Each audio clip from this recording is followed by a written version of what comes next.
civilmedia.mk. Slobodno, независно, отворено. Колку може граѓанскиот сектор да влијае на промените, од лично искуство, односно од искуството на организацијата во која сум, тоа е форум кој што постои 20 нешто години, вие добро знаете.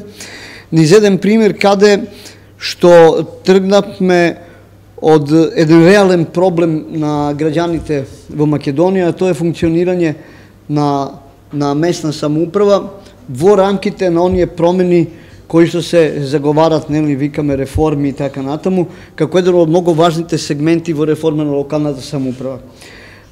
Малце изгледа можда проблемот конкретен за кој сакам да зборам, тоа е за Велешкото село Башино. Изгледа малце морбиден, меѓутоа кога работевме на територија на цела Македонија, и сакам да кажам дека тој проект беше награден, еве го тука е господинот, нели, од Цивика, како еден од најдобрите во тој период 2017-2018 година.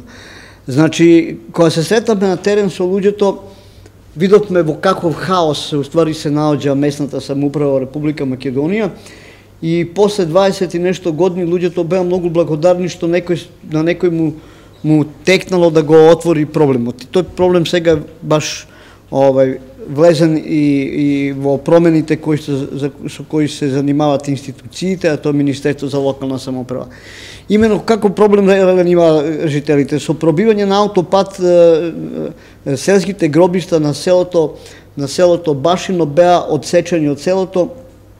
Луѓето има реален проблем како да ги сахранат своите најблиски. Односно, за да извршат тој еден чин кој што треба да биде, нели, и достојанствен и така натаму, они мора да се провлекуваат низ водоводната цевка на голема за пороите, за да стигнат до селските гробишта. Не ми се веруваше кога ми го објаснува, а тоа и барав на лице место да видам, тоа беше стварно нешто што е непомњиво во цивилизиран свет, на таков начин треба да се прави. Подигнавме голема галама, дури направивме еден краток филм за функционирање на местните урбани заедници, каде акцентот го ставивме на тоа. Реков че зборувам за промени.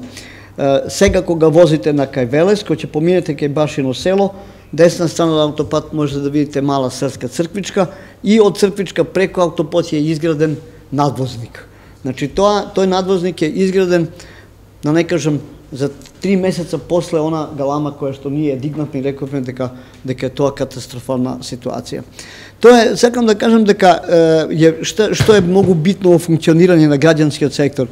Битно е да се ослободиме од личните сујети и од сујетите на нашата организација, дека ние сме најважни, најдобри и така натаму. Тоа е една работа и многу е битно, поготово сега кога веќе граѓанскиот сектор е етаблиран во Македонија, издиференцирани се секторите кои што работи и така натаму, не сме сваштари.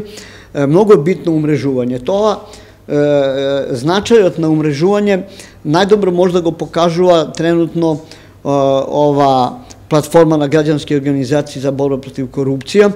Ние и вчера имавме еден многу интересен настан во организација на Transparency International, каде што беа и највисоките функционери од владата и од Државна комисија за спречување на корупција, каде што голем акцент се посвети на улогата која има граѓанскиот сектор тренутно во борбата против корупција како еден од горечите проблеми и на заслугите кои што граѓанскиот сектор, односно платформа на граѓански организации за борба против корупција го дава во промените кои се однесуваат пред се на борбата против корупција.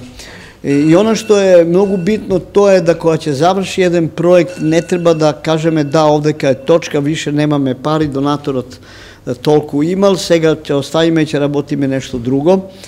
Управо сега работам во еден дел, во јужниот дел на Македонија, со луѓе кои што беа активно вклучени од терен, од местните и урбаните заедници во таа територија, на некакви, да кажеме, племинарни подготовки и предлози кои што треба да бидат имплементирани во новиот закон за локална самоуправа, кој најверојатно во догледно време ќе мора да се менува, и каде што све она што ние го забележавме на терен како проблемите, тоа се однесува пред се на правниот статус на местните и урбани заедници, веројатно дека ќе биде внесен во новиот закон. civilmedia.mk. Slobodno, nezavisno, otvoreno.